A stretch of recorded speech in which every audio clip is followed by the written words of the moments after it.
সোনাপুর নামক গ্রামে খুবই সুন্দর বড় একটি জাদুর সোনার গাছ ছিল, যেই গাছে ফলও আসতো স্বর্ণের। ওই জাদুর স্বর্ণের গাছ গ্রামের সবাইকে সাহায্য করত। গ্রামের যে ব্যক্তি সাহায্য চাওয়ার জন্য জাদুর সোনার গাছের কাছে আসতো, সে তাকেই সাহায্য করত। হে জাদুর সোনার গাছ, আমার মেয়ের বিয়ের জন্য গয়না তৈরি করব, আমাদের কিছু টাকা দাও। জি জি আম্মাজি, আপনি কোনো টেনশন করবেন না। এই গ্রামে যতদিন এই জাদুর সোনার গাছ থাকবে ততদিন আপনাদের আমি সাহায্য করে যাব। আমি এক্ষুনি আপনাকে অনেকগুলো সোনা দিচ্ছি, যেগুলো বিক্রি করে অনেক ধুমধাম করে আপনি আপনার মেয়ের বিয়ে দিতে পারবেন। এ কথা বলে সেই সোনার গাছ ওই বৃদ্ধা মহিলাকে অনেকগুলো স্বর্ণ দিল। এরপর সেই বৃদ্ধা মহিলা খুবই খুশি হয়ে সেই স্বর্ণগুলো নিয়ে সেখান থেকে চলে গেল। এভাবেই যেই ওই জাদুর সোনার গাছের কাছে সমস্যা নিয়ে আসতো, সে এক চুটকির মধ্যে সমস্যা সমাধান করে দিত। ওই সোনাপুর নামক গ্রামে স্বপ্না নামে একটি মেয়ে বাস করত। স্বপ্না সবসময়ই ওই জাদুর সোনার গাছের দেখভাল করত, তার গোড়ায় পানি দিত ও আগাছা পরিষ্কার করত। কিন্তু স্বপ্না জাদুর সোনার গাছের কাছ থেকে কিছুই চাইতো না। এসব থেকে জাদুর সোনার গাছ স্বপ্নার উপরে অনেক খুশি হলো আর বলল, স্বপ্না, তুমি অনেক ভালো, তোমার মনের মধ্যে কোনো লোভ লালসা নেই, তুমি নিঃস্বার্থে আমাকে সাহায্য করো। হে জাদুর সোনার গাছ, তুমি মানুষদের উপকার করো, এটা দেখে আমার অনেক ভালো লাগে। আর এই পৃথিবীতে আমার কেউ নেই, আমি অনাথ ও এতিম। আমি সব কাজ কাম করে তোমার কাছে আসি আর তোমার সাথে গল্প করি, আর তোমার কাজ করতেও আমার অনেক ভালো লাগে। স্বপ্না, তুমি সারা জীবন এভাবে আমার পাশে থাকবে, আমারও অনেক ভালো লাগে। এভাবেই প্রতিদিনই জাদুর সোনার গাছ ও স্বপ্না পরস্পরে কথা বলতো। এভাবেই দিন চলতে চলতে একদিন এক দুষ্ট জাদুঘরণী আসলো সেই এলাকায়। আমি শুনেছি এই এলাকাতে জাদুর সোনার গাছ আছে, ওই জাদুর সোনার গাছ হিরি ও জহরত দেয়। আমি ওই জাদুর সোনার গাছ ব্যবহার করে অনেক শক্তিশালী হতে পারবো। যদি এই কথা মিথ্যে হয়ে যায় তাহলে এত দূর থেকে আমার আশাটাই বরবাদ হয়ে যাবে। আমাকে জানতেই হবে সত্যি এই এলাকাতে জাদুর সোনার গাছ আছে কি নাই। এভাবেই খুঁজতে খুঁজতে একসময় জাদুকরণী জাদুর সোনার গাছের কাছে পৌঁছে গেল। হে জাদুর সোনার গাছ, আমি শুনেছি তুমি নাকি অসহায় ও বিপদগ্রস্ত সকল মানুষদেরকে সাহায্য করো। আমি মুসাফির, অনেক দূর থেকে সফর করে এসেছি, আমার টাকা পয়সা কিচ্ছু নেই, প্লিজ আমাকে সাহায্য করো। অফকোর্স, আমি অবশ্যই সাহায্য করব। কোনো বিপদগ্রস্ত লোক আমার কাছে আসবে আর আমি সাহায্য করব না, এটা হতে পারে না। এ কথা বলে জাদুর উপকারী স্বর্ণের গাছ ওই জাদুকরণীর সামনে অনেক টাকা পয়সা ও স্বর্ণ মুদ্রা প্রকট করলো। সেগুলো দেখে জাদুকরণী প্রচন্ড খুশি হলো আর সেই টাকা পয়সা স্বর্ণ মুদ্রা নিয়ে চলে গেল তার গুহার মধ্যে। আরে সত্যি তো এটি জাদুর গাছ, এই জাদুর গাছ আমার অনেক উপকারে আসবে, আমি ওর সমস্ত শক্তি ছিনিয়ে নিয়ে আসবো। এরপর যখন রাত হলো তখন জাদুকরণী ওই স্বর্ণের গাছের কাছে গেল আর বলল, এই যে জাদুর সোনার গাছ, আমি তোর সব শক্তি আমার এই জাদুর লাঠির মধ্যে কব্জ করে নেব। না না, এটা তুমি কি করছো? এমনটা করো না, আমি এলাকার সব বিপদগ্রস্ত মানুষদেরকে সাহায্য করি, যদি আমাকে তুমি এভাবে ছিনিয়ে নাও তাহলে ওরা মুসিবতে পড়ে যাবে। কিন্তু দুষ্ট জাদুকরণী গাছের কোনো অনুরোধই মানল না। সে জাদুর গাছের সমস্ত শক্তিকে তার জাদুর লাঠির মধ্যে কব্জ করে সেখান থেকে চলে গেল। সমস্ত শক্তি চলে যাওয়ার সঙ্গে সঙ্গে জাদুর গাছও মরে কালো হয়ে গেল।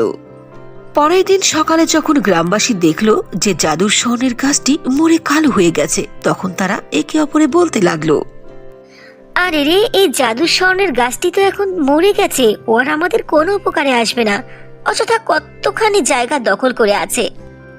হ্যাঁ জরিনা বাবু, তুমি ঠিকই বলেছো, দেখো গাছে একটি পাতাও নেই যে প্রতীককে ছায়া দেবে, আর অনেকটা জায়গা দখল করে আছে।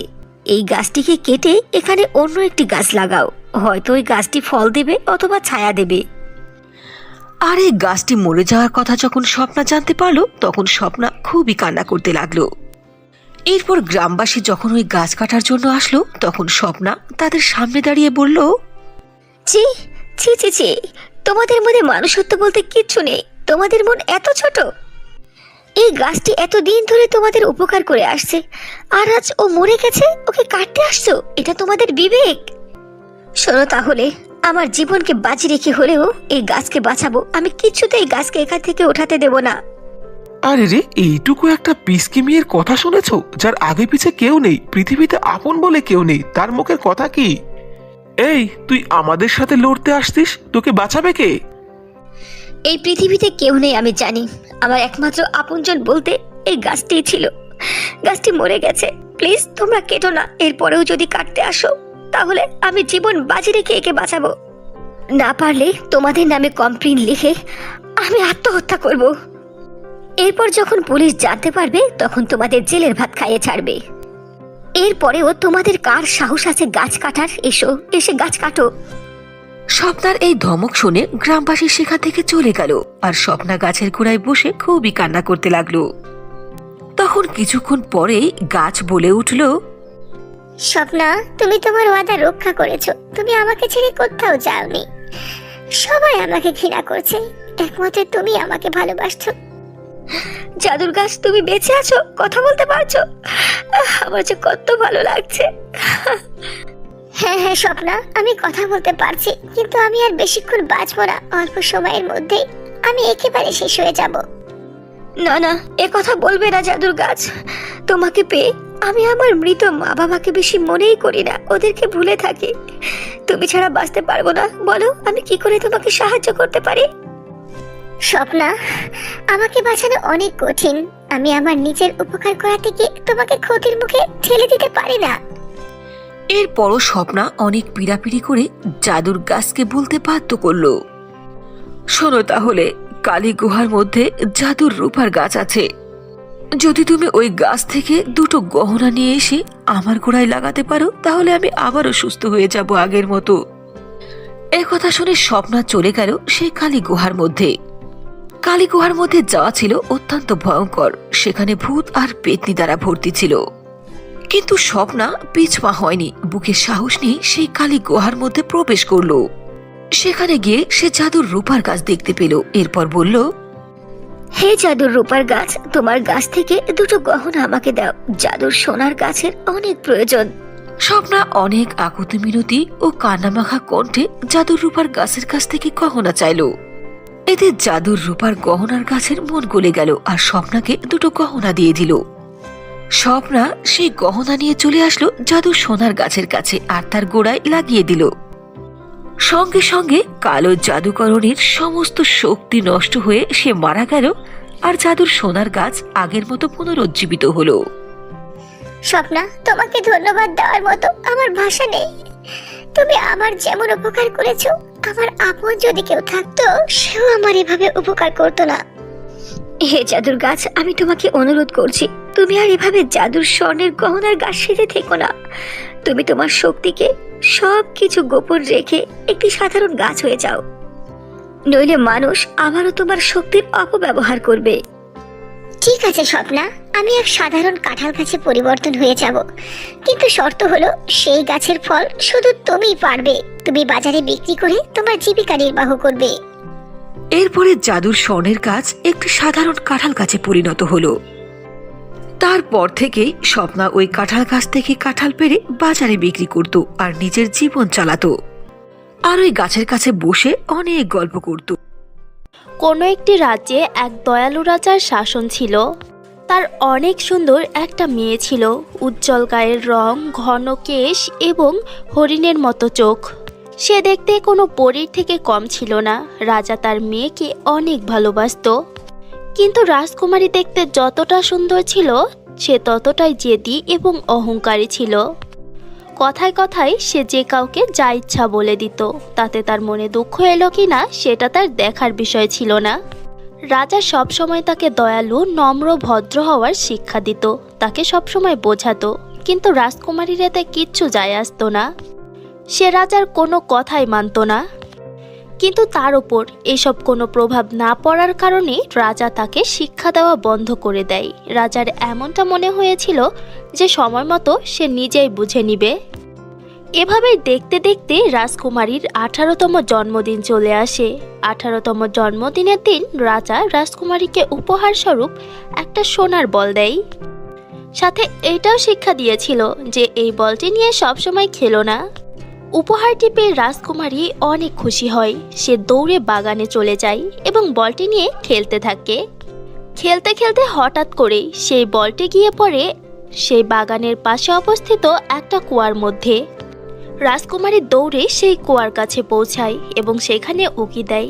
বলটি কুয়ার পানিতে ভাসছিল, কিন্তু সেই বলটি সেই গভীরতা থেকে বাইরে বের করা রাজকুমারীর সাধ্য ছিল না। সে অনেক দুঃখী হয়ে যায় এবং কান্না করতে শুরু করে। হঠাৎ করে সে কারোর আওয়াজ শুনতে পায়। কি হয়েছে রাজকুমারী, কেন কান্না করছো? এ কথা শুনে রাজকুমারী ভীষণ চমকে যায়। সে আশেপাশে দেখছিল। নিচে কুয়ার মধ্যে দেখো, আমি এইখানে বসবাসকারী খরগোশ। রাজকুমারী উকি দিয়ে দেখে, তখন সে কুয়ার দেওয়ালে আটকে থাকা একটা খরগোশ দেখতে পায়। এরপর আবারও খরগোশ রাজকুমারীকে বলে, কি হয়েছে রাজকুমারী, বলো না। আমি আমার সোনালি বলটা নিয়ে খেলছিলাম, হঠাৎ করে এই বলটি এই কুয়ার মধ্যে পড়ে গেছে।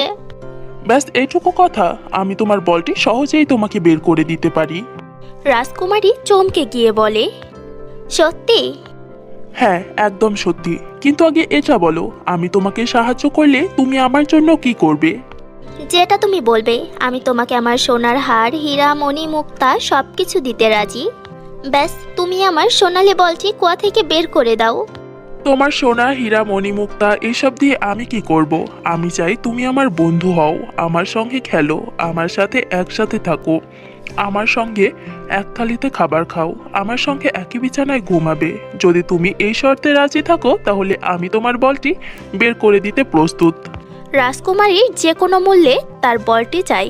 এর কারণে সে ইচ্ছা না থাকা সত্ত্বেও তাকে ওয়াদা দিয়ে দেয়। এরপর খরগোশ তার কথা মতো বলটি বাইরে বের করে দেয়। রাজকুমারী নিজের বলটি পেয়ে অনেক খুশি হয় এবং সেটা নিয়ে সেখান থেকে দৌড়ে পালায়। এদিকে কুয়াতে থাকা খরগোশটি তাকে চিৎকার করে ডাকছিল। রাতের বেলায় রাজা, রানী এবং রাজকুমারী তিনজনে খেতে বসে। তারা খাওয়া শুরু করতেই যাবে, হঠাৎ করেই কেউ দরজাতে নক করে। এমনটা শোনার পর রাজা রাজকুমারীকে বলে, রাজকুমারী, গিয়ে দেখে আসো দরজাতে কে এসেছে। রাজকুমারী উঠে দরজা পর্যন্ত যায়। সে দরজা খুলে বাইরে দেখতে থাকে, কিন্তু সে কাউকেই দেখতে পায় না। সে এমনটা দেখে দরজা বন্ধ করতেই যাচ্ছিল, হঠাৎ করেই সে খরগোশটির কথা শুনতে পায়। রাজকুমারী ভীষণ চমকে যায়। সে নিচের দিকে তাকায়, যেখানে সেই কুয়াতে অবস্থিত খরগোশটিই ছিল। খরগোশটি রাজকুমারীকে বলে, রাজকুমারী, তুমি আমাকে ছেড়ে কেন চলে এসেছো? ভুলে গেছো আমাকে কি ওয়াদা দিয়েছিলে? এমনটা শোনার পর রাজকুমারী প্রচণ্ড রেগে যায় এবং বলে, তোমার মতো ঘৃণিত এবং কুৎসিত একটা খরগোশকে আমি আমার চোখের সামনে দেখতে চাই না।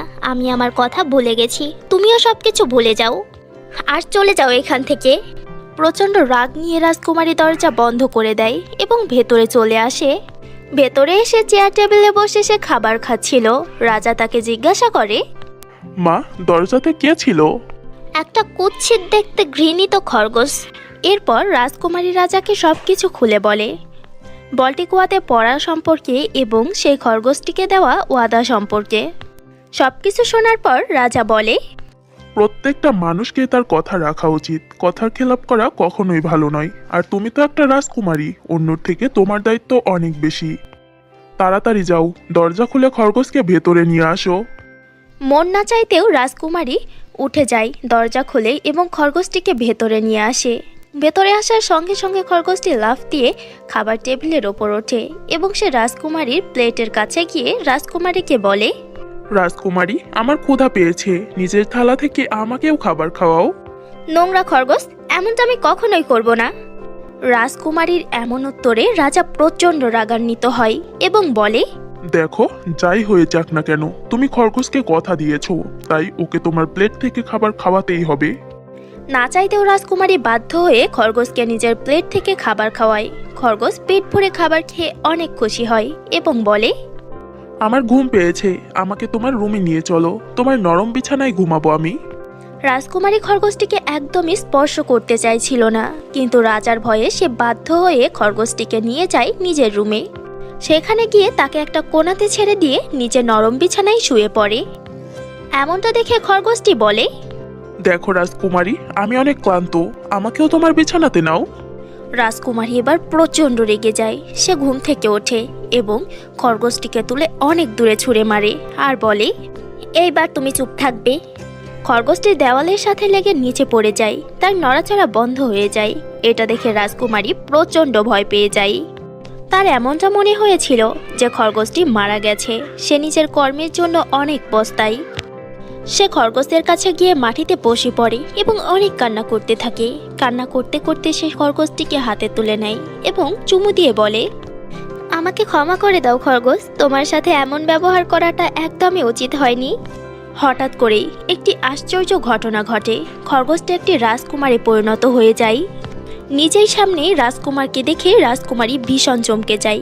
এরপর রাজকুমার রাজকুমারীকে বলে, একজন দেবীর অভিশাপের কারণে আমি খরগোশে পরিণত হয়ে গিয়েছিলাম। আজকে সেই অভিশাপ ভেঙে গিয়েছে আর আমি মানুষে পরিণত হয়েছি। এরপর রাজকুমার তার খরগোশ হওয়ার সম্পর্কে রাজকুমারীকে সবকিছু খুলে বলে। আমি ভীষণ শৌখিন ছিলাম, প্রাণী শিকার করতে আমার খুব ভালো লাগতো। একদিন জঙ্গলে গিয়েছিলাম পানি শিকার করতে, তখন বনদেবী আমার সামনে আসে। আমি ওনার কথা শুনিনি, এর কারণে তখন তিনি আমাকে অভিশাপ দিয়ে খরগোশ বানিয়ে দিয়েছিলেন। এরপর আমি বুঝতে পেরেছি নিরীহ প্রাণীর ওপর কতটা অত্যাচার হয়। একটা খরগোশ হয়ে আমি বুঝতে পেরেছি প্রাণীর মায়া কতটা। আমি অনেক হাত জোর করি সেই বনদেবীর কাছে। আমি আমার ভুলটা বুঝতে পেরে তার কাছে এই অভিশাপ ভাঙার জন্য বলি। তখন তিনি আমাকে উপায় বলেন, কোনো জেদি অহংকারী একটা মানুষ যদি তোমার কারণে ভালো হয় এবং তোমাকে চুমু দেয়, তবেই তোমার অভিশাপ ভেঙে যাবে। আজকে তোমার সকল অহংকার ভেঙে গেছে আমার জন্য তোমার কষ্ট হয়েছে। তুমি অশ্রু ভরা চোখে আমাকে চুমু দিয়েছো, এর কারণে আজকে আমার অভিশাপ ভেঙে গেছে। তোমাকে অনেক ধন্যবাদ, আর তোমার কাছ থেকে এইটাই আশা করব যে আজ থেকে তুমি কোমল হৃদয়ের একজন মানুষই থাকবে। রাজকুমারের এমন গল্প শুনে রাজকুমারীর চোখ খুলে যায় এবং সে ওয়াদা করে যে আর কখনো সে নিষ্ঠুর হবে না। রাজকুমারীও নিজের ভুল বুঝতে পারে এবং রাজকুমারও রাজকুমারীকে ভালোবেসে ফেলে। সে তাকে বিয়ের প্রস্তাব দেয়। রাজকুমারীও প্রস্তাব স্বীকার করে নেয়। রাজা রানীর আশীর্বাদে তাদের বিয়ে হয় আর দুজনে হাসি খুশিতে বসবাস করতে শুরু করে। অনেক দিন আগের কথা, উদয়পুর নামক গ্রামে আরোহী তার নানির সঙ্গে বাস করত। কিছুদিন আগেই আরোহীর মা বাবা একটি সড়ক দুর্ঘটনায় ইন্তেকাল করেছে। আরোহীর বাবা তাদের জমিনে সবজি উৎপন্ন করত। আরোহীর বাবার মৃত্যুর পরে আরোহী এখন নিজেই তাদের জমিনের সবজি উৎপন্ন করে আর বাজারে বিক্রি করে। সবজি বিক্রি করে যে কয় টাকা ইনকাম হতো তা দিয়ে সে নিজের ও তার নানির খরচ চালাতো। ওই গ্রামে আরোহীর একটি খুবই ভালো বান্ধবী ছিল, তার নাম ছিল নয়না। নয়না ছিল অনেক ধনী মানুষের মেয়ে। নয়নাদের টাকা পয়সা বাড়িঘর কোনো কিছুরই অভাব ছিল না। আরোহী থাকতো ভাঙা ও ছোট একটি ঝুপড়িতে, ওদিকে নয়না থাকতো আলিশান বড় একটি বাংলোতে। একদিন নয়না তার কিছু পুরনো পোশাকাদি আরোহীর কাছে আনলো আর বলল, আরোহী, কিছুদিন পরে আমার মা বাবার বিবাহ বার্ষিকী। সেই পার্টিতে আমি আমার সকল বান্ধবীদেরকে ইনভাইট করেছি। তারা সবাই ধনী ধনী, সবাই ভালো পোশাক পরে আসে। কিন্তু আরোহী, তোরা তো অনেক গরিব, জামা কাপড় কেনার মতো সামর্থ্য নেই। এই জন্য আমি আমার পুরনো জামা আর স্যান্ডেল নিয়ে এসেছি। এগুলো পরেই তুই সেই অনুষ্ঠানে যাবি, ঠিক আছে? নাইনা, তুমি আমাকে নিয়ে এতটা ভেবেছো, এজন্য আমি অনেক খুশি। কিন্তু এটা মনে রেখো যে আমি কারো বাতিল কাপড় পরি না। গরিব ঠিক আছে, আল্লাহ যতটুকু দিয়েছে এতেই অনেক খুশি আছি। যদি আমার জামা কাপড় আর আমার পোশাকাদি দেখি তোমার এতটাই বেশি খারাপ লাগে, তাহলে আমি পার্টিতে যাব না। তোমার ধনী ধনী বড়লোক যে বান্ধবীরা আসবে না, ওদের সাথেই তুমি এনজয় করে নিও। আচ্ছা ঠিক আছে, যদি তুই না নিস তাহলে আমি এগুলো ডাস্টবিনটি ফেলে দেব। আমি ভেবেছিলাম আমার মা বাবার বিবাহ বার্ষিকীতে সবাই ভালো ভালো পোশাক পরে আসবে, তুই যদি ছেঁড়া পোশাক পরে যাস তাহলে কি এমন হবে, এটা ভেবেই আমি এগুলো নিয়ে এসেছিলাম। আচ্ছা ঠিক আছে, তোর যেমনটা মন চায় তেমনটা করেই তুই আসবি, ঠিক আছে? একথা বলে নয়না সেখান থেকে চলে গেল। এরপর আরোহী তার সবজি বাগানে গেল আর সবজি বাগান থেকে তাজা তাজা টাটকা টাটকা সবজি তুলে বাজারে নিয়ে গেল। সবজি নিন, সবজি সবজি নিবেন, গাজর, টমেটো, আলু, ফুলকপি, পটল গোড়, আসুন। এভাবে আরোহী প্রচন্ড রোদে দাঁড়িয়ে সবজি বিক্রি করতে লাগলো। আজকে তার কাছে খুবই অল্প সামান্যই কাস্টমার এলো। তবে যে কয় টাকায় বিক্রি হলো সেগুলো নিয়ে আরোহী বাড়ি ফিরছিল। রাস্তার মধ্যে আরোহীর চোখ পড়লো একটি বেকারির দোকানে। সে দোকানের দিকে তাকিয়ে ভাবতে লাগলো, আমি প্রতিদিনই এই দোকানের কাছ দিয়েই আসা যাওয়া করি। এই দোকানে সব সময় ভিড় লেগে থাকে। আজকাল জন্মদিন, অ্যানিভার্সারি আর বিভিন্ন ছোট ছোট বিষয়কে মানুষ এমনভাবে সেলিব্রেট করে যে সবসময় কেক মিষ্টি কিনতেই থাকে। এক কাজ করা যেতে পারে, নানি তো খুবই ভালো কেক তৈরি করতে পারে, আমি তো পারি না, নানির কাছ থেকে শিখে নেব। তাহলে আমি যদি একটা এই দোকান দেই আমার অনেক ভালো চলবে। এসব ভেবে আরোহী বাড়ি চলে আসলো আর তার নানিকে বলল, নানি, বলছিলাম কি, আজকাল কেকের অনেক ডিমান্ড, কেক মিষ্টি এগুলো খুবই বেশি বিক্রি হয়। তাই বলছি যে যদি সবজির ব্যবসাটা না করে আমি কেক তৈরি করে বিক্রি করি তাহলে অনেক টাকা আসবে।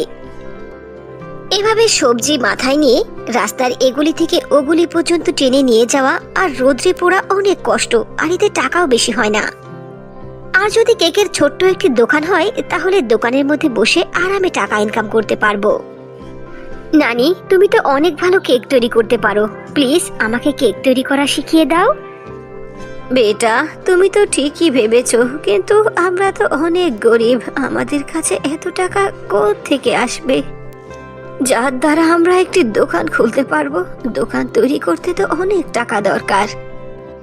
আমাদের কাছে তো কোনো জমাপুঞ্জি নেই, সোনার জিনিসও নেই যেটা বিক্রি করে দোকান খুলতে পারি। আর সবজি বিক্রি করে তুমি কয় টাকা ইনকাম করো?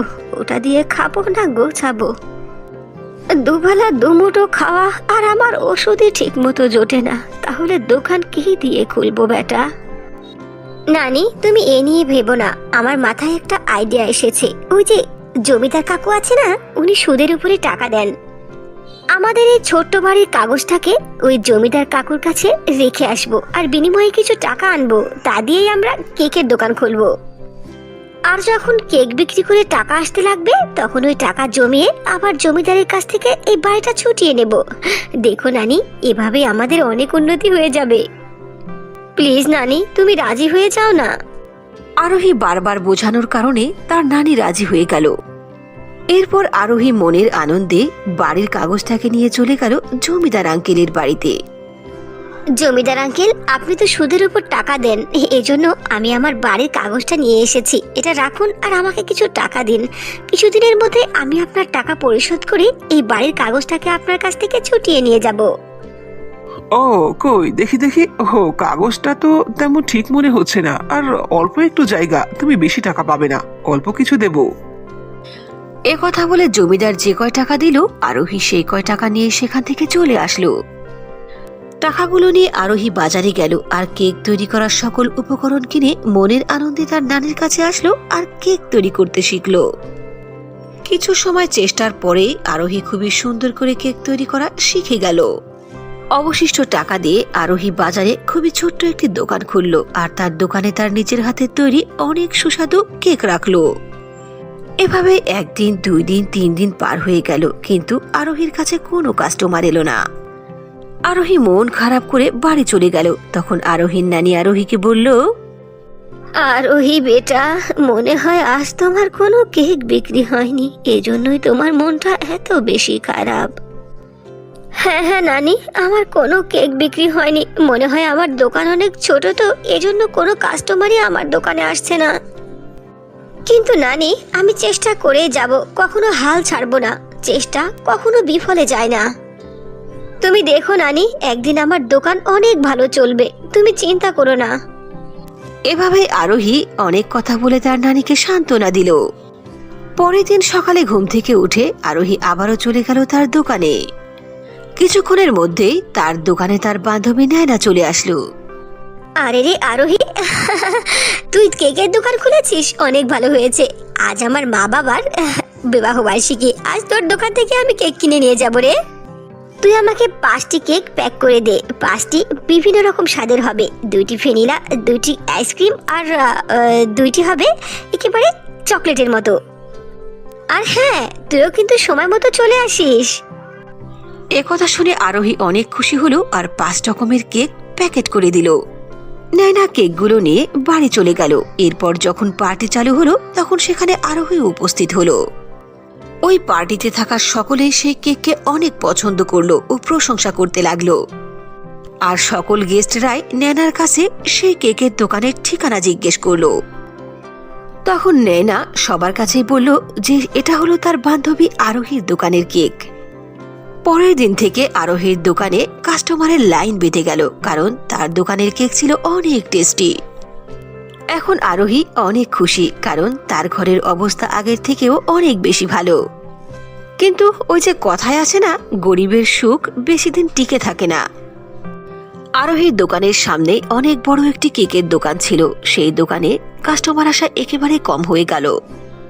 তখন ওই দোকানের মালকিন কাঞ্চন ভাবতে লাগলো, এই আরোহীর বাচ্চা আরোহী যখন এখানে কেকের দোকান খুললো, ভাবলাম ওর ছোট দোকান কারো চোখেই পড়বে না, কিন্তু দেখতে দেখতে ওর দোকানে কাস্টমারের লাইন লেগে গেল। আমার দোকানের কাস্টমার সব ওর কাছে চলে গেল। আমার আর গ্রাহকই নেই। আমি ওকে এভাবে আকাশে উঠতে দেব না। যেভাবেই হোক ওকে নিচে নামাতে হবে, নইলে আমি একেবারে পথে বসে যাব। আরোহীর বাচ্চা আরোহী, এইবার তুই দেখবি আমি তোর কি করি। এভাবে কাঞ্চন মনে মনে প্ল্যান করতে লাগলো। ওদিকে আরোহী সারাদিন বিক্রি করার পরে টাকা জমিয়ে অনেক খুশি হলো, আর টাকাগুলো দিয়ে তার নানির জন্য অনেক রকমের খাবার কিনলো। সেসব খাবার নিয়ে আরোহী মনের আনন্দে বাড়ি ফিরল। নানি, আমি তোমাকে বলেছিলাম না যে আমি কখনো হার মারবো না, দেখবে আমার দোকান ভালো চলবে। দেখো, তাই ঠিক হয়েছে। আসলে যে চেষ্টা করে না, চেষ্টার ফল কখনো বৃথা যায় না। দেখো আমার দোকান কত ভালো চলছে। যদি এভাবেই কিছুদিন চলতে থাকে তাহলে বাড়ির কাগজটাও আমি ছুটিয়ে আনতে পারবো। নানি, আমি তোমার জন্য নতুন শাড়ি, চাউমিন আর বার্গার নিয়ে এসেছি, নাও খাও। হ্যাঁ বেটা, তুমি ঠিকই বলেছ, চেষ্টার ফল কখনো বৃথা যায় না। তুমি এভাবেই তোমার চেষ্টা চালিয়ে যাও, দেখবে একদিন শহরের সব জায়গায় একটি একটি করে তোমার দোকান বসেছে। আমি তো অনেক খুশি হয়েছি যে তুমি তোমার কাজে সফল হচ্ছ। এভাবেই 2 নানি নাতনি অত্যন্ত খুশি হলো। কিন্তু তারা তো মোটেও জানতে পারলো না যে কাঞ্চন তাদের ব্যাপারে কি খিচুড়ি পাকাচ্ছে। যখন রাত্রি অনেক গভীর হলো তখন কাঞ্চন আরোহীর দোকানে প্রবেশ করলো আর তার দোকানে আগুন জ্বালিয়ে দিল। আরোহীর কেকের দোকান দাও দাও করে জ্বলতে লাগলো। এসব দেখে কাঞ্চন মনে মনে খুবই খুশি হতে লাগলো আর বলল, আরোহী, ফকিনীর বাচ্চা ফকিন্নি, আমি তোর দোকান একেবারে জ্বালিয়ে পুড়িয়ে দিয়েছি। তুই এত বড় লোকসান কি দিয়ে পুষিয়ে নিবি রে? আমার সবগুলো কাস্টমার ও নিয়ে নিয়েছিল, এখন আমার কাস্টমার আবার আমার কাছে ফিরে আসবে। আমি তোকে গোড়া থেকে উপড়ে ফেলেছি, দেখি এবার তুই কিভাবে আবার দোকান দিস। এসব ভেবে কাঞ্চন খুবই খুশি হলো। যখন সকাল হলো তখন মনের আনন্দে আরোহী তার দোকানের দিকে আসতে লাগলো। আরোহীর দোকানে পৌঁছে তার দোকানের অবস্থা দেখে তার পা থেকে মাটি সরে যেতে লাগলো, কারণ তার দোকান একেবারে পুড়ে ছাই হয়ে গিয়েছিল। এসব দেখে আরোহী খুবই জোরে জোরে কান্না করতে লাগলো। এসব কি হলো? কিভাবে হলো? রাত পর্যন্ত তো সব ঠিকই ছিল। আমার বাড়ির কাগজ, নানির ওষুধ, পেটের খাবার, দোকানের জিনিসপত্র সব শেষ হয়ে গেল। এখন আমি কি দিয়ে কি করবো? আমি তো রাস্তায় বসে গেলাম। এভাবেই আরোহী খুবই কান্না করতেছিল। হঠাৎ করে একজন পরী আরোহীর কান্না দেখে ফেলল। আরোহীকে এভাবে কান্না করতে দেখে পরীটির মনে আরোহীর জন্য খুবই মায়া আসলো। সেই পরীটি আরোহীর কাছে গেল আর তাকে বলল, আরোহী, তোমার সাথে যা কিছু হয়েছে অনেক বড় অন্যায় হয়েছে। এগুলো কে করেছে? তুমি চিন্তা করো না, আমি তোমার পেরেশানি দূর করে দেব। আমি তোমাকে হেল্প করব, চলো আমার সাথে। আমি তোমাকে নিয়ে যাব জাদুর সোনা ও রূপার কেকের নদীর কাছে। বিপদগ্রস্ত ও ভালো মনের মানুষরাই সেই জাদুর সোনা ও নদীর কেকের কাছ থেকে অনেক উপকৃত হতে পারবে। আর তুমি তো অনেক ভালো, সর্বদা অন্যদেরকে সাহায্য করো। আমি দেখেছি তুমি কিভাবে গরিব বাচ্চাদেরকে তোমার দোকান থেকে ফ্রিতে কেক দিয়েছিলে। যার মনটা এত ভালো, এত পবিত্র, দয়ালু, তার সঙ্গে এমনটা খারাপ হতে পারে না। এসো, চলো আমার সাথে, তোমাকে নিয়ে যাব জাদুর সোনা ও রূপার নদীর কেকের কাছে। এ কথা বলে সেই পরী আরোহীকে সঙ্গে করে উড়িয়ে নিয়ে গেল জাদুর সোনা ও রূপার কেকের নদীর কাছে। এক পাশ দিয়ে জাদুর সোনার নদী বয়ে গেছে, আর এক পাশ দিয়ে জাদুর রূপার নদী বয়ে গেছে। তখন দুই নদীর মধ্যে থেকে আওয়াজ আসলো, পরীজি, তুমি ভালো করে জানো সেই আমার কাছ থেকে উপকৃত হবে যে আমার প্রশ্নের সঠিক উত্তর দিতে পারবে।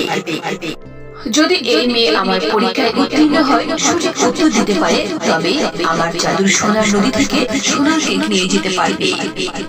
শোনো মেয়ে, তোমার কাছে একটা রুটি আছে। ওই সময় যদি দুইটা বাচ্চা এসে তোমার কাছ থেকে রুটি চায়, আর ওই বাচ্চা দুটো অনেক ক্ষুধার্ত থাকে, তাহলে তুমি তখন কি করবা? আমি ওই সময় আমার কাছে থাকা একটি রুটিকে দুভাগ করে দুই বাচ্চাকে দিয়ে দেব আর তাদের ক্ষুধা মেটাবো। কারণ আমার নানি সর্বদাই আমাকে শিক্ষা দিয়েছেন ক্ষুধার্ত মানুষদেরকে খাবার দেওয়া, এতে অনেক সওয়াব হয় আর এটা অনেক পুণ্যের কাজ। এজন্য আমি একবার ক্ষুধার্ত থেকে পুণ্য কামাতে চাই। আরোহী, তুমি অনেক ভালো, তুমি তোমার পরীক্ষায় পাশ করেছো। আজকের দিনে তো মানুষ অন্যের বিপদ আপদ সম্পর্কে ভাবেই না, সবাই নিজেকে নিয়ে ভাবে। এখন তুমি এই জাদুর সোনা ও রূপার নদীর মধ্যে থেকে একটি সোনার কেক ও একটি রূপার জাদুকে নিয়ে যেতে পারো।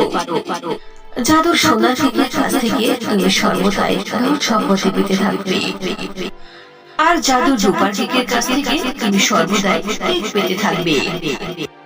আর তোমার লাইফে জীবনে কখনো কোনো কিছুই অভাব আসবে না।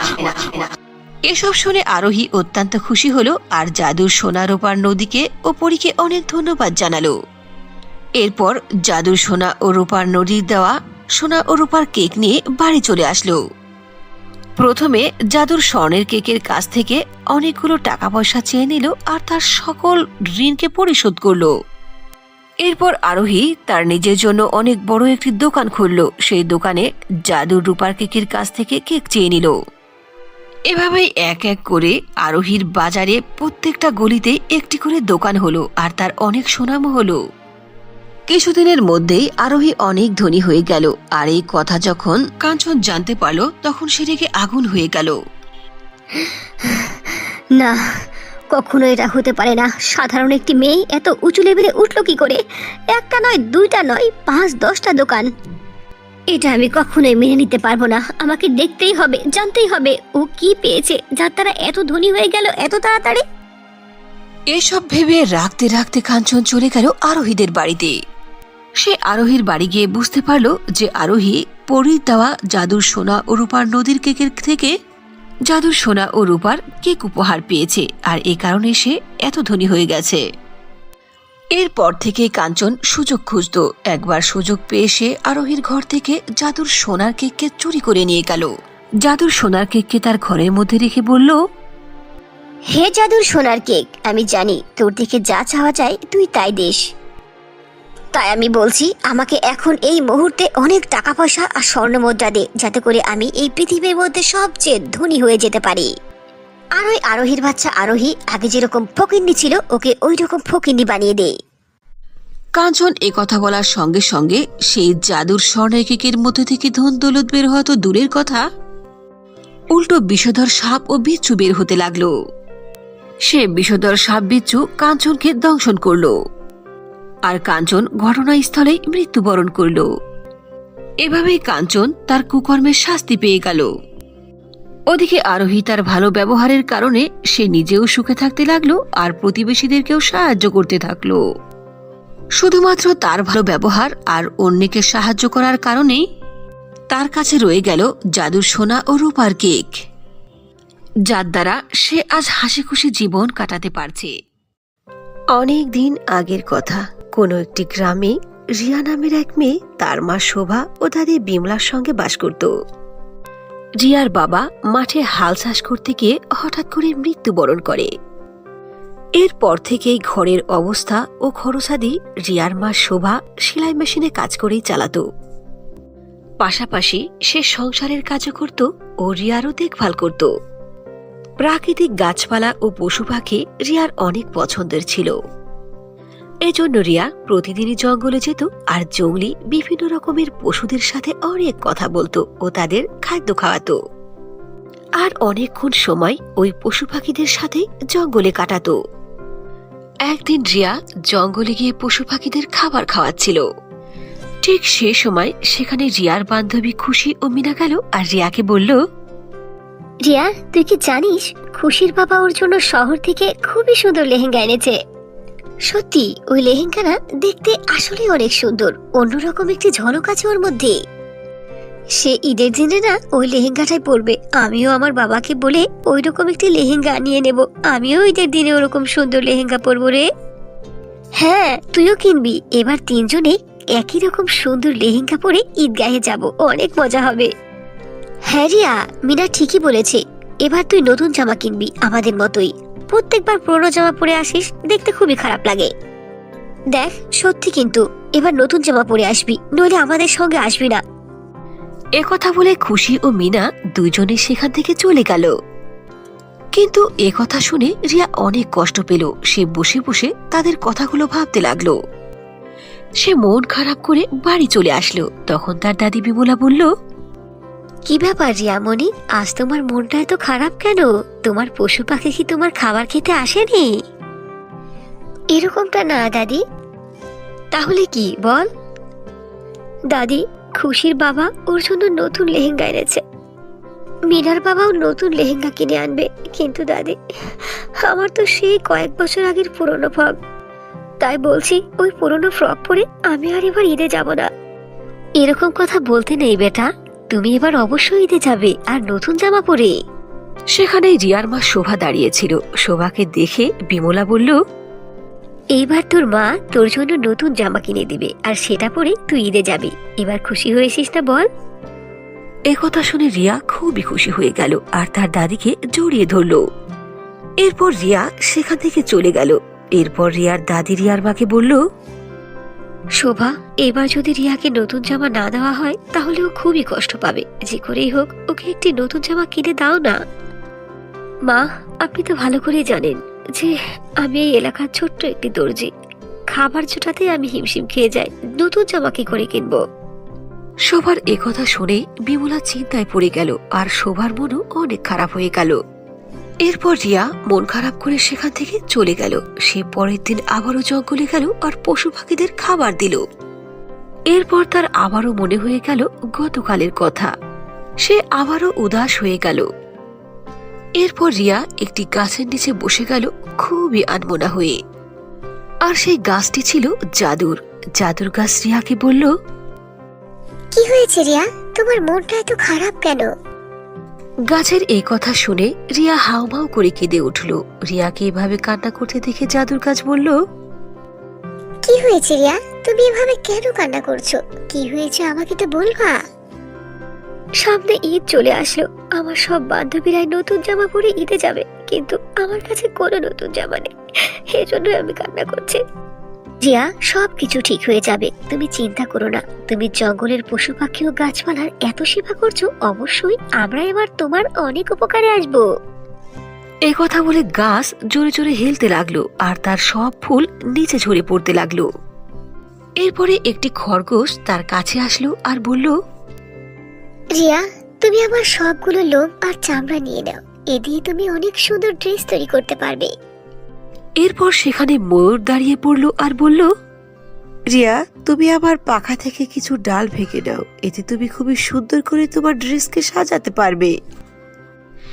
এভাবেই রিয়াকে জঙ্গলের বিভিন্ন রকম প্রাণী এক এক করে তাদের উপহার দিতে লাগলো। আর রিয়া তাদের উপহার হাতে নিয়ে খুশি হয়ে বাড়ি ফিরে আসলো। আর বাড়িতে এসে তার মাকে জঙ্গলে ঘটে যাওয়া সব কথা খুলে বলল। রিয়া, এই সবকিছুই হলো তোমার ভালো কাজের ফল। আসলে তুমি জঙ্গলি জীব জানোয়ারদের অনেক সেবা করেছো, তারাও তোমাকে হেল্প করেছে। মা, তাহলে তুমি এগুলো দিয়ে আমার জন্য অনেক সুন্দর করে ড্রেস বানিয়ে দাও। আচ্ছা, তাহলে আমি দেখছি এগুলো দিয়ে কি করা যায়। একথা বলে রিয়া সেখান থেকে চলে গেল। কিন্তু তার মা শোভা চিন্তায় পড়ে গেল আর মনে মনে বলতে লাগলো, রিয়ার দেওয়া এইসব গিফট সাজানোর জন্য এই জামা তৈরি করতে আমার 5 গজ কাপড় লাগবে, কিন্তু আমি কোথায় পাবো? শোভা এইসব ভাবছিল, ঠিক তখনই সেখানে গ্রামের মাতবরের স্ত্রী আসলো আর শোভাকে বলল, শোভা, এই কাপড়গুলো নাও। একটা দিয়ে আমার লেহেঙ্গা আর পায়জামা বানিয়ে দিবে, আর একটা আমার মেয়ের জন্য, আর আরেকটা আমার মেয়ের জন্য, বুঝেছো? এই সবগুলো অর্ডার কিন্তু আমি কালকেই চাই। আপনি কোনো চিন্তা করবেন না, কালকে সূর্য ওঠার আগেই আমি সবগুলো ডেলিভারি দিয়ে দেব। একথা বলে মাতবরের স্ত্রী সেখান থেকে চলে গেল আর শোভাও তার কাজে লেগে গেল। সে তার কথা অনুযায়ী সূর্য ওঠার আগেই সবগুলো জিনিস তৈরি করে রেডি করে ফেলল। পরের দিন সকালে যখন মাতবরের স্ত্রী আসলো তখন খুশিতে বলল, আরে রে, আমার বিশ্বাসই তো হচ্ছে না যে তুমি এত তাড়াতাড়ি এগুলো বানিয়ে ফেললে। কি করে সম্ভব হলো? এরপর মাতবরের স্ত্রী শোভাকে 1000 টাকা দিল আর শোভাও তার ডেলিভারি দিয়ে দিল। এ কি, এটা তো 1000 টাকা, কিন্তু আমি 500 টাকার কাজ করেছি। এটা ছিল অনেক ডিমান্ডেবল। আমি অনেকের কাছে গিয়েছি, এত তাড়াতাড়ি কেউ আমাকে তৈরি করে দেওয়ার জন্য রাজি হয়নি, কিন্তু তুমি আমাকে না করনি। সময়ের আগে আগে আমার সবগুলো ড্রেস তৈরি করে দিয়েছো, এজন্য অতিরিক্ত 500 টাকা তোমার হাদিয়া। এরপর মাতবরের স্ত্রী টাকা দিয়ে সেখান থেকে চলে গেল আর শোভাও অনেক খুশি হয়ে গেল। তারপরে শোভা সেই টাকা নিয়ে বাজারে গেল আর 5 গজ কাপড় কিনে আনলো। সেই কাপড় দিয়ে রিয়ার জন্য জামা তৈরি করার পরে জঙ্গলের জীব জানোয়ারের বিভিন্ন রকম দেওয়া গিফট দিয়ে জামাকে সাজিয়ে তুলল। এর কিছুক্ষণ পরেই খুবই সুন্দর লেহেঙ্গা তৈরি করে তার মা রিয়ার কাছে নিয়ে আসলো। রিয়া ওই লেহেঙ্গা দেখে খুবই আশ্চর্য হলো, আর সেখানে খাটের উপরে বসা রিয়ার দাদি বিমলা, সেও খুবই বিমোহিত হলো। মা, এটা তো খুবই সুন্দর lehenga. Thank you so much. সত্যি বোমা, তুমি অনেক সুন্দর করে তৈরি করেছো। এখন তো আমার নাতিকে পরলে পরীর মতো দেখা যাবে। এরপর যখন ঈদের দিন চলে আসলো তখন রিয়া সেই লেহেঙ্গাটিকে পরে ঈদের মেলায় গেল। সেখানে রিয়ার বান্ধবীরা খুশি ও মিনা চলে আসলো। তারা দুজন রিয়াকে দেখে খুবই আশ্চর্য হয়ে গেল ও বলল, আরে রিয়ার কাছে এত সুন্দর লেহেঙ্গা কোত্থেকে আসলো? এত সুন্দর লেহেঙ্গা তো শহরে আমার বাবার দোকানেও নেই। হ্যারি, তুই ঠিকই বলেছিস, এরকম লেহেঙ্গা তো আমি জীবনে কখনো দেখিনি। এরপর এলাকার সবাই যে রিয়ার জামা দেখছে সেই প্রশংসা করছে, এতে রিয়াও অনেক খুশি হলো। রিয়া এলাকার মধ্যে সবচেয়ে গরিবের মেয়ে হওয়া সত্ত্বেও সে মনের দিক দিয়ে অনেক ভালো ছিল ও অনেক প্রফুল্ল থাকতে শুরু করলো। কিশোরনগর নামক গ্রামে সানজিদা ও স্বপ্না তাদের নানির সঙ্গে বাস করত। কিছুদিন আগেই সানজিদা ও স্বপ্নার মা বাবার মৃত্যু হয়। তারপর থেকে তারা দুই বোন তাদের নানির সঙ্গে বাস করত। তাদের নানি স্বপ্নাকে অনেক বেশি ভালোবাসত, একেবারে রাজরানীর মতো স্বপ্নার সকল ইচ্ছেকে পূর্ণ করত। ওদিকে সানজিদাকে মোটেও পছন্দ করত না। সব সময় সানজিদাকে ছোট বড় কথা শোনাতো ও তাকে দিয়ে ঘরের সব কাজ করাতো। সানজিদাকে সবসময় বাসি পচা খাবার খেতে দিত আর পরতে দিত ছেঁড়া কাপড়। এভাবে তাদের নানি দুইজনের সঙ্গে দুরকম ব্যবহার করত। এই ব্যবধানের কারণ শুধু ছিল স্বপ্না দেখতে অনেক সুন্দরী আর সানজিদা দেখতে ছিল অনেক কালো।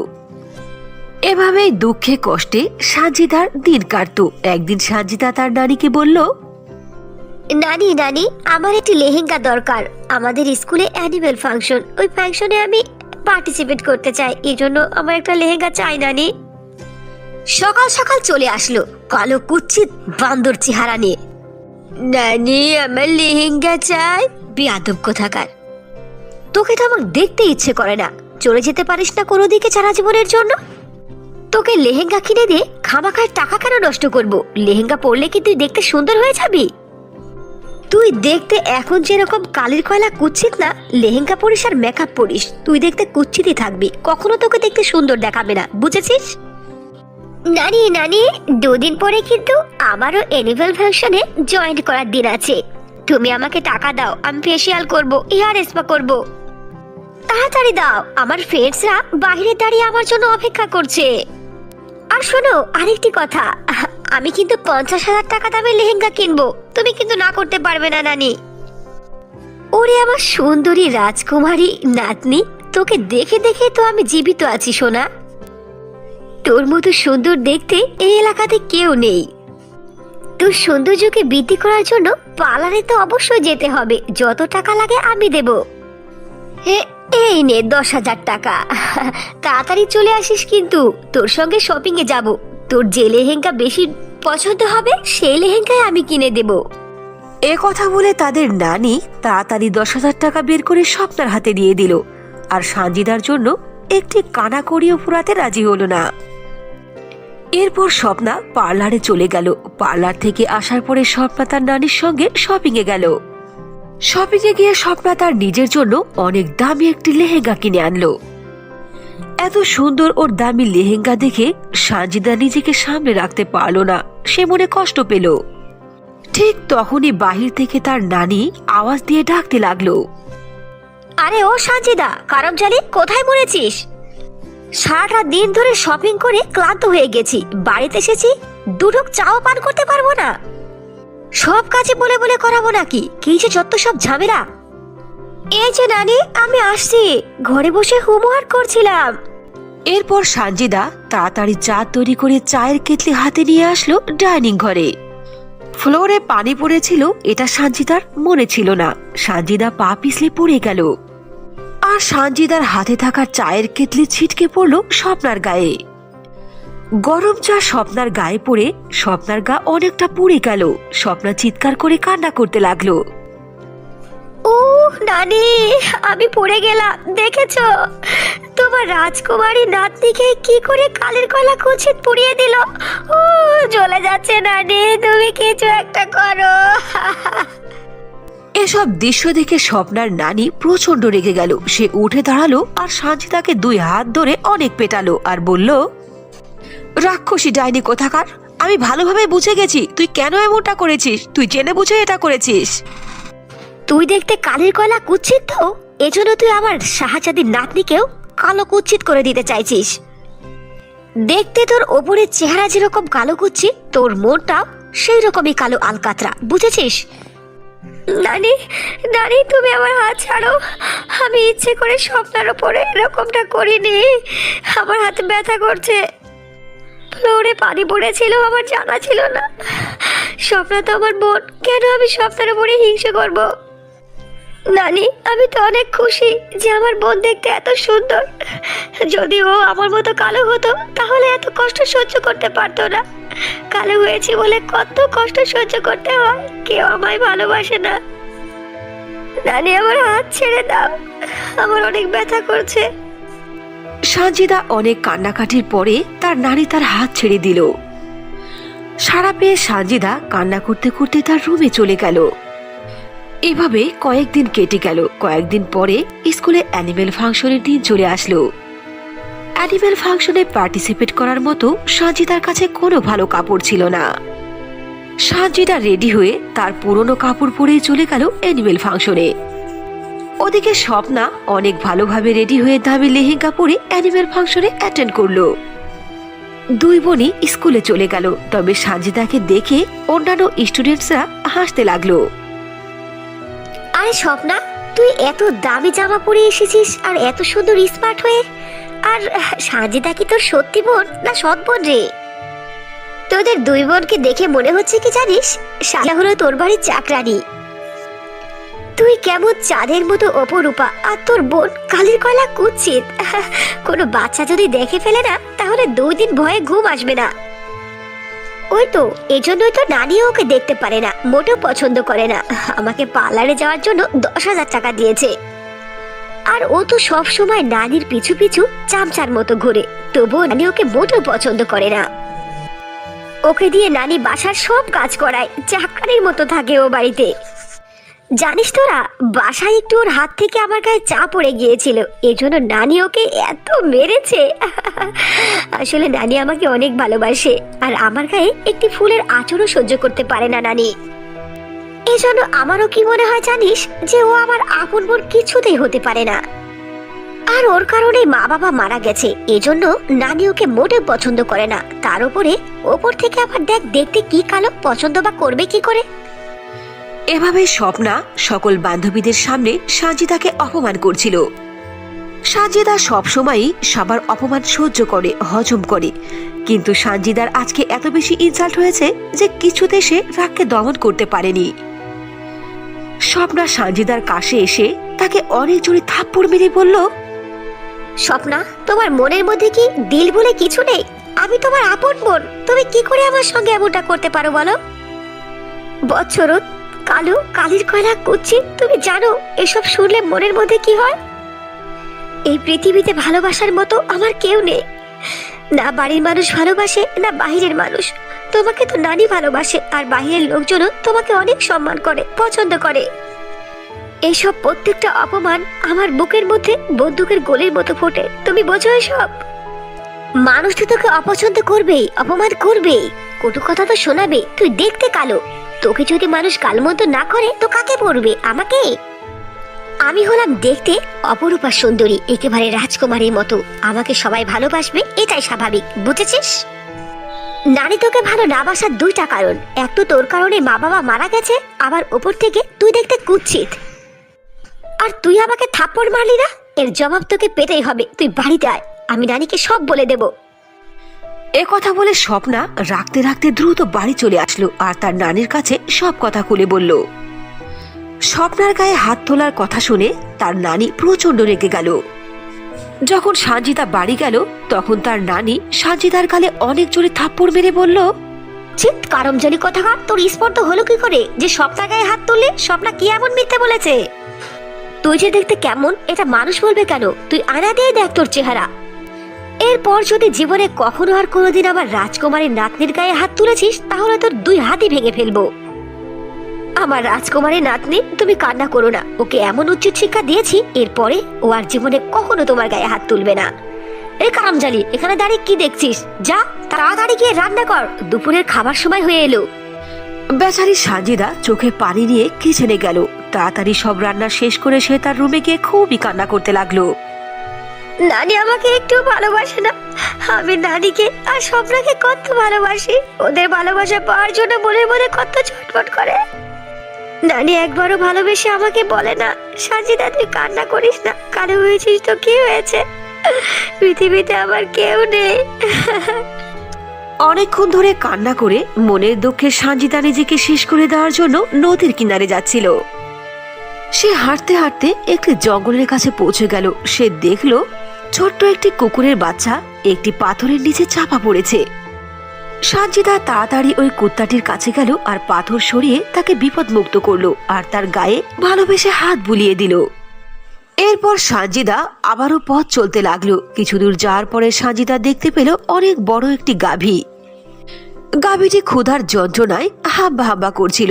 গাভীটিকে দেখে সানজিদার মনে অনেক মায়া এলো। তখন সানজিদা জঙ্গলের এদিক ওদিক থেকে তাজা তাজা ঘাস পেড়ে এনে নিজে হাতে গাভীকে খাওয়াতে লাগলো। এরপর সানজিদা আবারও পথ চলতে লাগলো। কিছু দূর যাওয়ার পরে সানজিদা দেখতে পেল একটি শুকনো গাছ, যে গাছে একটিও পাতা নেই। পানির অভাবে গাছটি প্রায় মরার মতো অবস্থা, আর গাছের গোড়াতে অনেক নোংরা রয়েছে। এসব দেখে সানজিদা দ্রুত নদীর কিনারে গেল আর একটি কলসিতে করে পানি এনে গাছের গোড়ায় দিল আর গাছের গোড়ার আশেপাশের সব ময়লা আবর্জনাকে পরিষ্কার করলো। কিছুক্ষণের মধ্যেই ওই শুকনো গাছটি সবুজ শ্যামল গাছে পরিণত হয়ে গেল। এরপর সানজিদা সেখান থেকে চলে আসার জন্য পা বাড়ালো। সঙ্গে সঙ্গে সে দেখতে পেল ওই গাছের নিচে খুবই সুন্দর একটি চকচকে চাকি। এরকম চাকি সানজিদা জীবনে কখনো দেখেনি। এটা দেখে সানজিদা খুবই আশ্চর্য হয়ে গেল। আরে রে, এটা কেমন চাকি? একেবারে দেখতে সোনার মতো। আমি তো জীবনে কখনো এরকম চাকি দেখিনি। আর এত সুন্দর চাকিটা কার? আমি এখানে থেমে এই চাকির মালিকের জন্য অপেক্ষা করি। আল্লাহ জানে এই চাকিটা কার। যদি কেউ এসে নিয়ে যায়, আমি এখানে অপেক্ষা করি। আসল মালিককে চাকিটা ফিরিয়ে দেব। সানজিদা মনে মনে এসব ভেবে সেখানে দাঁড়িয়ে গেল। ঠিক তখনই খুবই সুন্দর পরী সেখানে প্রকট হলো আর বলল, সানজিদা, এটা কোনো সাধারণ চাকি নয়, এটা হলো জাদুর সোনার লেহেঙ্গার চাকি। যদি তুমি এটাকে সোজা দিকে ঘোরাও তাহলে জাদুর সোনার লেহেঙ্গা বের হবে, আর যদি তুমি এই জাদুর চাকিকে উল্টা দিকে ঘোরাও তাহলে হীরার লেহেঙ্গা পাবে। আর এখানে জাদুর সোনা ও হীরাকে যে কোনো এড়ে নিতে হবে। যদি তুমি জাদুর হীরের লেহেঙ্গাকে বাছাই করে নাও তাহলে তুমি দেখতে অনেক সুন্দরী হয়ে যাবে আর অনেক টাকা পয়সাও পাবে। তুমি ধনী হয়ে যাবে। জাদুর সোনার লেহেঙ্গাকে বাছাই করে নাও, তাহলে তুমি অনেক জ্ঞানের কথা শিখতে পারবে। আর এটা পরিধান করলে তুমি এমন এক জায়গায় পৌঁছে যাবে যেখানে অনেকগুলো বৃদ্ধা ও অসুস্থ ব্যক্তি রয়েছে। যাদেরকে সেবা করতে হবে, ওদের সেবা পাওয়ার অনেক প্রয়োজন। এখন তোমার ইচ্ছা, তুমি কোনটিকে বাছাই করে নেবে। তুমি কি জাদুর হীরার লেহেঙ্গা বাছাই করে নিয়ে সুন্দর হতে চাও, আর তোমার টাকা পয়সাকে বৃদ্ধি করে অনেক ধনী হতে চাও, নাকি জাদুর সোনার লেহেঙ্গাকে বাছাই করে নিতে চাও? যেটা পরিধান করলে তুমি এমন এক জায়গায় গিয়ে পৌঁছবে যাদের সেবা যত্ন করা অনেক প্রয়োজন, সেখানে অনেক বৃদ্ধা লোক থাকে। আর এই লেহেঙ্গা পরিধান করলে তুমি অনেক জ্ঞানের কথাও শিখতে পারবে।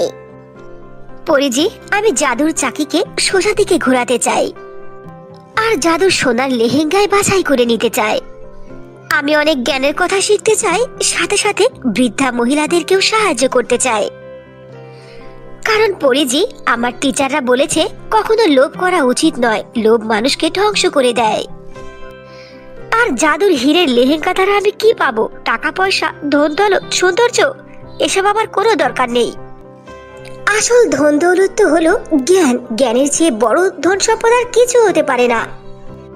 যদি আমার সাথে জ্ঞান থাকে তাহলে সেটা সারা জীবন থাকবে, কখনো আমাকে ছেড়ে চলে যাবে না। আর অর্থ সম্পদ, টাকা পয়সা, সৌন্দর্য কখনো সারা জীবন সাথে থাকে না। সত্যি সানজিদা, তোমার মন অনেক পবিত্র, তুমি অনেক ভালো। তুমি সব সময় তোমার নানির ভালোবাসা পাওয়ার জন্য কত কষ্টে থাকো। এরপরও নিষ্ঠুর নানি তোমার মনটাকে বুঝতে পারলো না। তুমি মৃত্যুর জন্য বাড়ি থেকে বের হয়ে এই পর্যন্ত এসেছো। আচ্ছা যাই হোক, তুমি জাদুর চাকি ঘোরাও আর জাদুর সোনার লেহেঙ্গা পরে নাও। এরপর সানজিদা যখনই জাদুর চাকিকে ডান দিকে ঘোরালো, সঙ্গে সঙ্গে সেখানে খুবই সুন্দর চকচকে একটি জাদুর সোনার লেহেঙ্গা প্রকট হলো। এরপর যখনই সানজিদা ওই জাদুর সোনার লেহেঙ্গাকে পরে নিল, সঙ্গে সঙ্গে সে দেখতে খুবই সুন্দরী হয়ে গেল। শুধু তাই নয়, সানজিদার সামনে অনেক ধন সম্পদ চলে আসলো। এসব দেখে সানজিদার সুখের কোনো সীমা রইল না। এরপর সানজিদা পরীকে ধন্যবাদ জানিয়ে সেখান থেকে বহু দূর চলে গেল, যেখানে তার নানি ও বোনের কোনো নাম নিশানা নেই। সেখানে গিয়ে একা একা সানজিদা তার জীবন পার করতে লাগলো। একা একা থেকে সানজিদা গরিব ও অসহায় মানুষদেরকে জাদুর সোনার লেহেঙ্গার মাধ্যমে সাহায্য করতে লাগলো। একদিন সানজিদা অনেক দামি একটি গাড়িতে করে ঘুরতে যাচ্ছিল। হঠাৎ করে সানজিদার চোখ পড়ল রাস্তার কিনারে তার নানির দিকে। ছেঁড়া ফাটা পোশাক পরে রাস্তায় ভিক্ষা চাইছিল। এসব দেখে সানজিদা খুবই আশ্চর্য হয়ে গেল। সে তাড়াতাড়ি গাড়ি থেকে নেমে তার নানির কাছে এসে বলল, ইয়ে নানি, তোমার এই অবস্থা কেন? আর তুমি বাড়িতে থাকা বাদ দিয়ে এভাবে রাস্তায় ভিক্ষে করছো, কি হয়েছে তোমার? স্বপ্না বেটি, তুই আমাকে নিতে চলে এসেছিস। আমি তো কিছুই দেখতে পাচ্ছি না, দু চোখ অন্ধ হয়ে গেছে। না না নানি, আমি স্বপ্না নয়, আমি সানজিদা। তোমার এই অবস্থা কে করেছে? আর তুমি এখানে কেন, আমাকে বলো।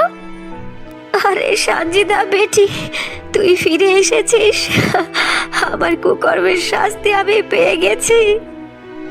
আমি তোর মতো এতিম ও মাসুম মেয়ের উপরে অত্যাচার করেছি। দুই মধ্যে সব সময় তফাৎ করেছি, তোকে ভালোবাসিনি, কষ্ট দিয়েছি, এর শাস্তি আমি পাচ্ছি।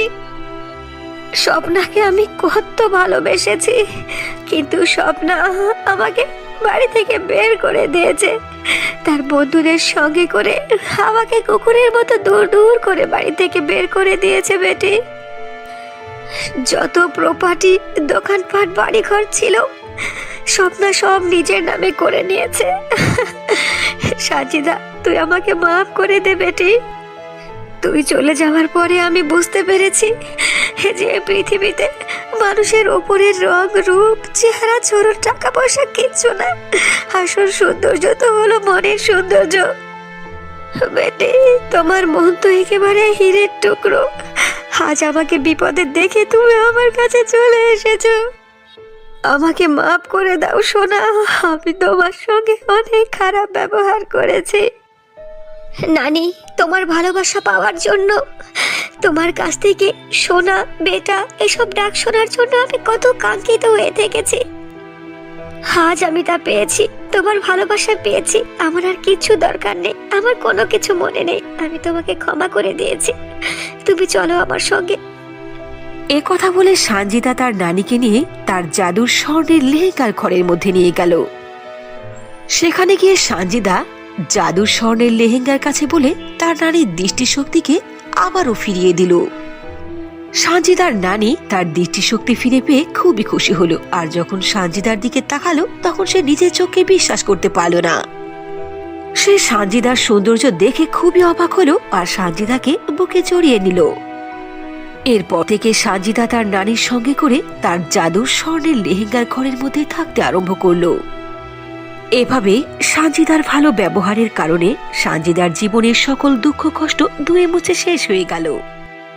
কোনো একটি গ্রামে প্রিয়াঙ্কা নামের একটি মেয়ে তার মামি মিনুর সঙ্গে বাস করত। প্রিয়াঙ্কার মামা শহরে বিজনেস করত, এজন্য সে মাসে মাত্র কয়েকদিন বাড়িতে আসতো। মিনুর নিজেরও একটি মেয়ে ছিল, তার নাম ছিল সুরাইয়া। প্রিয়াঙ্কা দেখতে ছিল অনেক কালো আর তার হাইটও ছিল বেশ ছোট। ওদিকে সুরাইয়া ছিল দেখতে খুবই সুন্দরী আর তার হাইটও ছিল অনেকটা লম্বা। এজন্য সুরাইয়া প্রচন্ড অহংকার করত আর প্রিয়াঙ্কাকে অনেক কটু কথা শোনাতো আর তাকে নিয়ে হাসি ঠাট্টা করত। সুরাইয়া তার সকল কাজ প্রিয়াঙ্কাকে দিয়েই করাতো আর প্রিয়াঙ্কার কালো রং ও ছোট হাইটের কারণে অনেক হাসি ঠাট্টা করত। একদিন মিনু প্রিয়াঙ্কাকে বলল, এই প্রিয়াঙ্কা, ঝাড়ু দেওয়ার পরে জানালাটা পরিষ্কার করবি, ঠিক আছে? মা, তুমি কাকে কি বলছো? প্রিয়াঙ্কা যে খাটো, ও তো জানালা হাতেই পাবে না, পরিষ্কার করা তো দূরের কথা। প্রিয়াঙ্কা সুরাইয়ার এ কথা শুনে খুবই কষ্ট পেল। সে ঘরের মধ্যে গিয়ে কান্না করতে আরম্ভ করলো। তখন মিনু প্রিয়াঙ্কার পিছু পিছু এসে প্রিয়াঙ্কাকে বলল, এই কালো বান্দরিয়া, ঘরের মধ্যে এসে কেন কান্না করছিস? কি হয়েছে তোর? বললাম না কাজ কর। মামি, সুরাইয়া আমার ছোট হাইটের কারণে কি এমন কথা বললো দেখেছেন? আরে, এ সামান্য কথা বলেছে, তাতে কান্নার কি আসছে? তুই তো আসলেই খাটো, তুই খাটো বলবে না তো কি বলবে? ও তাড়াতাড়ি কিচেনে যা, কিচেনে অনেক কাজ পড়ে আছে। তাড়াতাড়ি থালাবাটি সবকিছু পরিষ্কার করে মজার মজার রান্না কর। আজকে আমার ভাবি আসছে, ওর বাচ্চাকে সঙ্গে করে, বুঝেছিস? ঠিক আছে মামি, তো কি কি রান্না করতে হবে বলুন?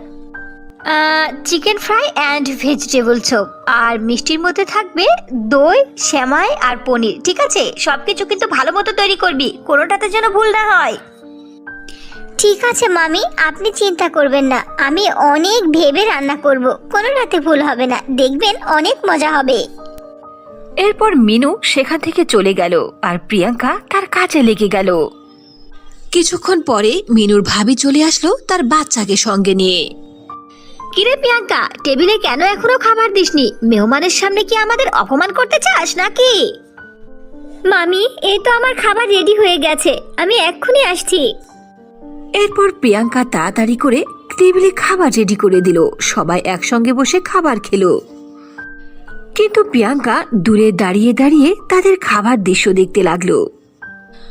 যখন সবার খাওয়া শেষ হয়ে গেল তখন প্রিয়াঙ্কা সবার প্লেটের ঝোটা খাবার বসে বসে খেতে লাগলো। তখন মিনু তার কাছে এসে বলল, এই প্রিয়াঙ্কা, আমার ভাবি এসেছিল না? ভাবি তো চলে গেছে, কিন্তু কেন এসেছিল জানিস? এসেছিল সুরাইয়ার বিয়ার প্রস্তাব দিতে। কালকেই পাত্রপক্ষ সুরাইয়াকে দেখতে আসবে। কিন্তু মামি, আমি তো সুরাইয়ার থেকে বড়, এজন্য বিয়েটা তো আমাকে আগে দিতে হবে। খাটো কালো মুখ ফুড়ি বান্দর কোথাকার, তোকে কে বিয়ে করবে? হ্যাঁ, তোকে যে দেখতে আসবে কেউ তো বিয়ে করবে না। তোর অপেক্ষায় থেকে থেকে নিজের মেয়ের বিয়ে কি আমি দেব না নাকি? যে চেহারা নিয়ে পৃথিবীতে এসেছিস, বিয়ের কথা ভুলে যা। কালকে আমার মেয়েকে দেখতে আসবে, তাড়াতাড়ি গোটা ঘর বাড়ি পরিষ্কার করবি, বুঝেছিস? মিনুর কথা শুনে প্রিয়াঙ্কা খুবই কষ্ট পেল। প্রিয়াঙ্কা বাড়ি ছেড়ে দূরে জঙ্গলের মধ্যে গিয়ে একটি গাছের নিচে বসে কান্না করতে লাগলো। হে খোদা, কেন আমাকে কালো বানিয়েছো? কেন খাটো